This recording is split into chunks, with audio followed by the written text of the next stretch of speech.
3-4 दिन में आरोही की हालत काफी सुधर गई। आदित्य और कुणाल उसका बहुत अच्छे से ख्याल रख रहे थे। आदित्य तो लगभग उसके पास ही बैठा रहता था और अकेले अकेले ही उससे ढेर सारी बातें करता रहता था। आरोही अभी भी अंडर ऑब्जर्वेशन थी, इसीलिए वो सिर्फ उसकी बातें सुन सकती थी। ऑक्सीजन मास्क की वजह से उसे बोलने की इजाजत नहीं थी। एक दिन जब आदित्य उसका हाथ अपने हाथों में लेकर ऐसे ही अकेले बातें कर रहा था, तभी आरोही ने अपना मास्क निकालकर किनारे रख दिया। ये देखकर आदित्य घबराते हुए बोल पड़ा, अरे ये क्या कर रही हो? इसे क्यों निकाल रही हो? डॉक्टर ने मना किया है ना? शायद आप भूल रहे हो कि मैं भी एक डॉक्टर हूँ। और आप कब तक ऐसे अकेले अकेले खुद से बातें करते रहोगे? मुझे भी आपसे बात करनी है, आरोही ने मुस्कुराकर दबी हुई आवाज में कहा। तो आदित्य उदास होकर बोल पड़ा, भूल तो मैं बहुत कुछ किया था आरोही। तुम्हारा प्यार, अपनी दोस्ती और अपनी इस भूल के कारण ही शायद मैं इस लायक नहीं था कि तुम मेरे लिए अपनी जान खतरे में डालो। फिर तुमने ऐसा क्यों किया? क्यों तुमने मेरी जान बचाने के लिए अपनी जान दांव पर लगा दी? क्या एक बार भी तुम्हारे दिल में ये नहीं आया कि अगर तुम्हें कुछ हुआ तो मेरा क्या होगा? कुणाल का क्या होगा? हम सबका, तुम्हारे परिवार का क्या होगा? जब सनाया ने आपकी तरफ बंदूक तानी तो दिल में सिर्फ आपका ख्याल आया। सिर्फ ये आया कि अगर आपको कुछ हो गया तो। ये कहते हुए आरोही चुप हो गई और आदित्य दुखी होकर बोल पड़ा, तुम हमेशा मेरे बारे में ही सोचती रही, पर मैंने कभी एक बार भी तुम्हारे बारे में नहीं सोचा। कभी नहीं सोचा कि मेरी बातें, मेरी हरकतें तुम्हें कितनी तकलीफ पहुंचाती होगी। कभी नहीं सोचा कि तुम्हारे दिल पर उस वक्त क्या गुजरी होगी जब मैंने तुम्हारे प्यार को स्वार्थी कहा था। ये कहते हुए आदित्य की आंखों से आंसू बहने लगे और आरोही की आंखें भी नम हो गई।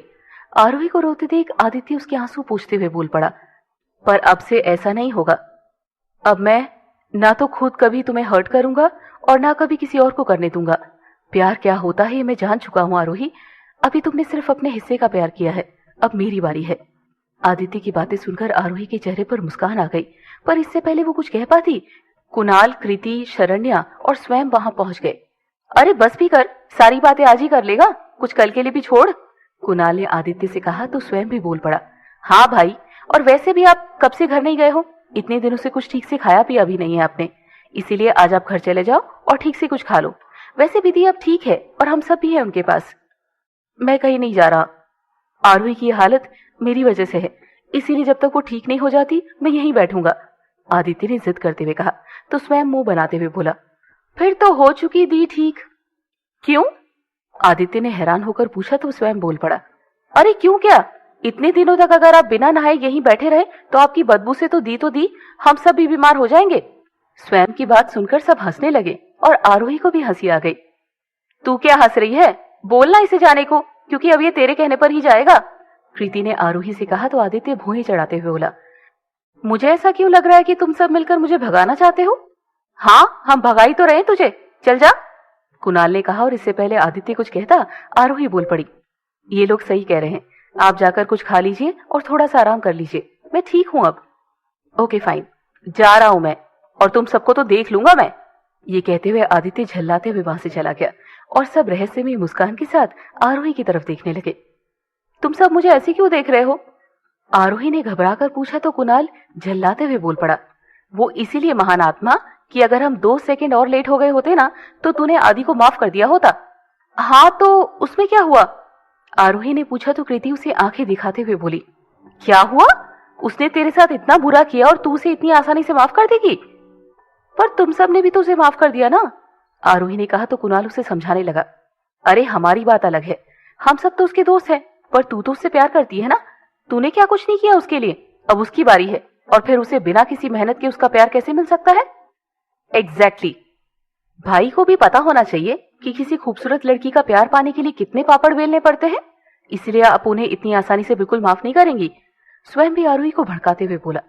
स्वयं बिल्कुल ठीक कह रहा दी, और वैसे भी इंसान को अपने प्यार की कदर तभी होती है जब वो उसे पूरी मेहनत से हासिल करता है, शरण्या भी आरोही को समझाते हुए बोली।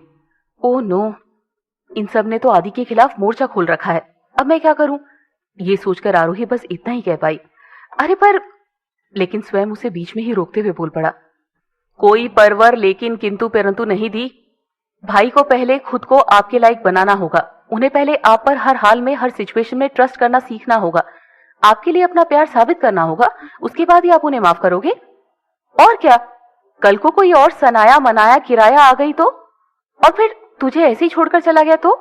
कुणाल ने आंखें बड़ी करते हुए कहा तो आरोही समझ गई कि ये सब नहीं मानने वाले, इसीलिए आरोही खींच कर बोल पड़ी, ओके फाइन, मैं नहीं माफ करूंगी। हैप्पी? सिर्फ बोलने से काम नहीं चलेगा, तुझे करना भी पड़ेगा। अपने इस मोम जैसे दिल को ना पत्थर का बनाना पड़ेगा। ये नहीं कि उसने 2 इमोशनल लाइन बोल दी और तू मान गई। कृति ने आंखें दिखाकर आरोही को हिदायत दी तो आरोही झल्ला कर बोली, ओह गॉड, नहीं मानूंगी, और हम तुझे मानने देंगे भी नहीं। हम सब 24 घंटे तुझ पर नजर रखेंगे। कुणाल ने अपनी उंगलियां आरोही की आंखों की तरफ गड़ाते हुए कहा और उसकी बात खत्म होते ही स्वयं बोल पड़ा, याद रखिए दी, आज से आप हमारी नजरों की कैद में हैं। उन सब की हिदायतें सुनकर आरोही मन ही मन सोचने लगी, कहाँ फंस गई मैं? पहले मेरी लव स्टोरी में विलन कम थे, जो ये सब भी बन गए हैं। ओके, समझ गई, अब मैं रेस्ट कर लूं? आरोही ने उन सबको आंखें दिखाकर पूछा तो कुणाल मुस्कुराते हुए बोला, हाँ हाँ तू रेस्ट कर, हम चलते हैं। सब कमरे से बाहर चले गए और आरोही अपना सर पकड़कर सोचने लगी, ओ गॉड, क्या करूं? कुछ समझ नहीं आ रहा। आई नो, जो ये सब कह रहे हैं वो भी अपनी जगह पर सही है, पर आदि, उसे कितनी तकलीफ होगी ये जानकर कि मैंने उसे माफ नहीं किया है।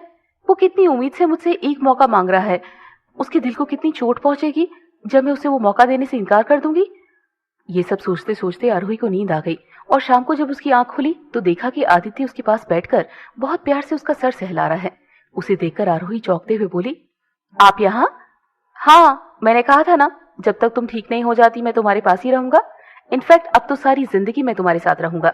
आदित्य ने मुस्कुराकर कहा तो आरोही शर्मा कर अपनी नजर झुका लेती है। तो तुमने मुझे माफ कर दिया ना? आदित्य ने आरोही की आंखों में झांकते हुए पूछा तो आरोही परेशान हो गई। एक बार उसे लगा कि वो आदित्य को सब बता दे, पर तभी उसे दरवाजे के पास कुणाल और स्वयं दिखाई दिए जो उसे गुस्से में घूर रहे थे।